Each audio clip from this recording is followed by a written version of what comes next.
We're going to talk about things going on in the world around us. And yes, still have my cold. And today is my thinking like a zombie day. Been very cloudy and it's just been hard to be productive. But I have about 15 minutes before I gotta get going again at work. So throwing this in here for you guys. The Oscars 2018 and my response. Every other year I do this, I just feel like every year the Oscars get more and more predictable. And it's someone who's studied cinema, television for their degree. It's disappointing because the Academy of Motion Picture and Sciences was created to inspire and develop cinema and help make it better. And I feel like things get weirder and weirder every year. So let me just jump into this. Here's why I really want to talk about it. Best Picture nominees. You guys have heard this? This is why the ratings were so bad this year. Have you guys heard of most of these pictures? I mean, I have because I've studied film still. But here's the Best Picture nominees: Call Me by Your Name, Darkest Hour, Dunkirk. We've heard of Dunkirk. Get Out. We've heard of Get Out. Lady Bird, Phantom Thread, The Post, The Shape of Water. I think a lot of us heard of that. And Three Billboards Outside of Ebbing, Missouri. I know I have a weird accent because my nose, and that's unfortunate. But let me just get through. Darkest Hour is about Winston Churchill, starring Gary Oldman.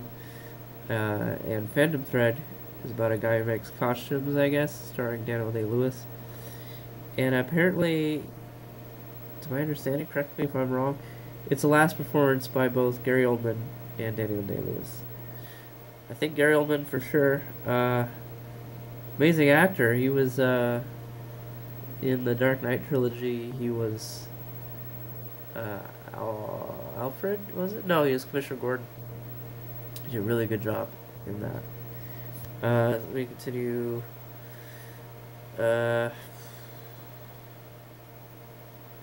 Yeah, Best Actor. Everyone in Best Actors from Best Pictures. Same with Best Actress. So, Best Director. Can you believe this?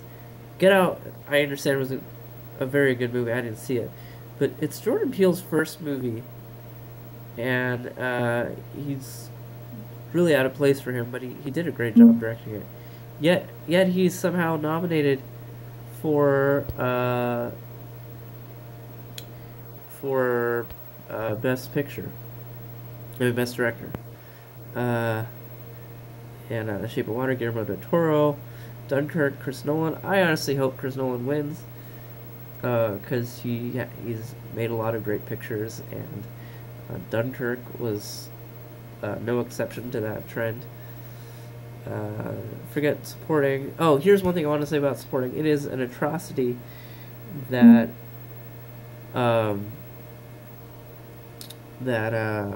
Patrick Stewart wasn't nominated for Best Supporting Actor in Logan. I know it's a little biased for me because I'm a comic book fan, but Logan had Patrick Stewart playing a senile old man. It's an incredible performance. So the Oscars' continual snub of comic book movies is again atrocious. Then we have the ones people unfortunately don't care about, but people actually should care about. Not foreign language film, because why do we recognize foreign language films if they are released overseas? It's just weird to me. Motion picture size, it should be people released within the United States. That's just a weird political thing. But best documentary feature stuff we should pay attention to. But I will say this is like always suspicious as well, because you have to pull so many strings to get nominated, and it's not always the best ones that are nominated. It's sometimes the ones with the timing of the festivals, and that's one thing I really despise about the Academy of Motion Picture Science is best animated feature.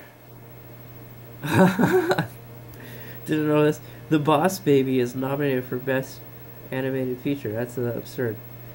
So is Ferdinand, and I didn't see it. It didn't look great to me, but someone correct me if I'm wrong. Loving Vincent and The Breadwinner, and of course, a Pixar. I think is gonna win. Coco, incredible feature, deserves to win. Is that it for all the pictures? Oh, they didn't talk about score or visual effects. Now I have to go to a different link. Entertainment Weekly, you've been disappointing me lately. Oscars nominations. Now I have to do another search in front of you guys. And you know what? Here's another thing I have to say. Google's been changing their algorithm, so it's been increasingly difficult to find things on the internet. I'm pretty soon going to look for another search engine if this trend continues. Now it's Variety Magazine. See, that's the other thing too about the whole Google algorithm. Anyone who, it's not someone who necessarily posts what you're looking for, but it's rather whoever posts the most amount of keywords to help you find the things quickest.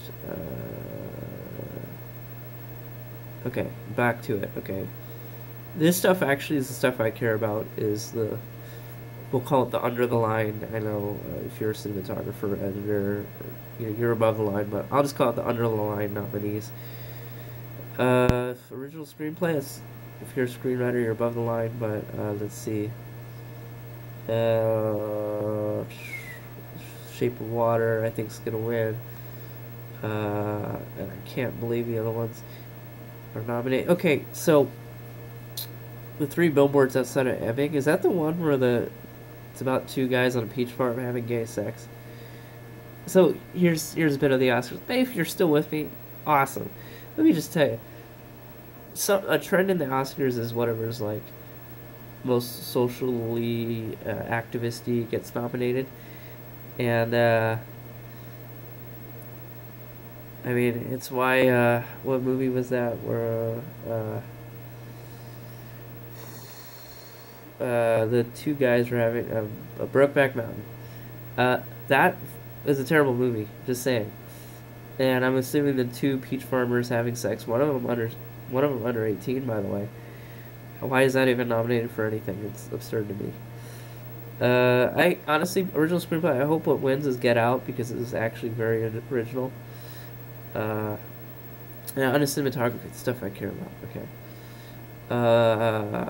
Wow. Okay, so Blade Runner 2049 is nominated. I hope that wins, but a close second to me is Dunkirk, because of how well that was shot. Skip Best Documentary Feature because we have. Whoa, this is a new one. Is this a new category? Best Live Action Short Film? Wow, okay. Editing, here's one. So, I know this is not going to win because of Kevin Spacey, but Baby Driver is nominated for Best Editor. I hope that wins, honestly. Dunkirk, the trailers alone could win Oscars. But I'm happy that's nominated. Shape of Water, throwaway. It's an expressionist film. German expressionism is long takes with. It's not really edited in the sense of Russian montage. I'm talking gibberish to you guys if you aren't film fans. But I hope Shape of Water doesn't win for that. And let me get through this. Okay, sound editing, Baby Driver. Hope that wins. Dunkirk could win for that though, and of course Star Wars again, nominated for that. But I think Star Wars could win for not editing but sound mixing, because there's a lot of different tracks into that. Okay, production design. I hope Dunkirk wins production design. Original score. Dunkirk The score was Hans Zimmer-y. It was very synthy and like loud.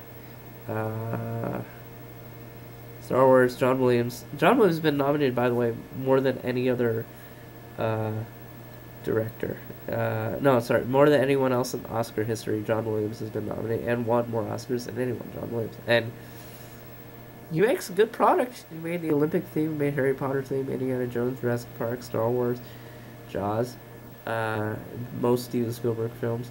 He's done an incredible body of work and deserves the wins. But at this point, I feel like a lot of the Star Wars themes are recycled. But I wouldn't mind if Star Wars won again because I don't know, somehow if I were to put bets, I'm gonna put bet on black here. Just probably put my money on Shape of Water. I haven't seen it or heard it, but I feel like the Academy is starting to feel like John Williams has maybe won too much. Okay, original song. I don't know anything about these. Remember Me from Coco. I hope that wins. Makeup and Hair. Darkest Hour. I hope it wins because they made Gary Oldman look like a Winston Churchill. And visual effects. Whoa, whoa, whoa. So this is a surprise. Always visual effects surprise me every year because they totally pick random obligatory movies because every blockbuster movie has incredible visual effects. So they have probably one of the longer lists to pick from in terms of movies. But this really surprised me. Guardians of the Galaxy Volume 2 nominated for Best Visual Effects. What? Of all the comic book movies that came out last year, I'd say Guardians probably had the most overuse of visual effects. And Kong Skull Island nominated for Best Visual Effects. Come on, absurd. I hope one of two wins this. I hope either Blade Runner or Star Wars. Last Jedi wins that. But okay, to get me up into the wrap up here, because I'm at 3 minutes left on my clock. Every year, the Oscars get more and more predictable, and this year it's no exception. The fact that Gary Oldman, I haven't seen the movie, but I'm assuming is nominated just because it's his last role. It happens all the time. It's your last role. We'll get you in there so you can get an Oscar. And Daniel Day-Lewis nominated again for playing like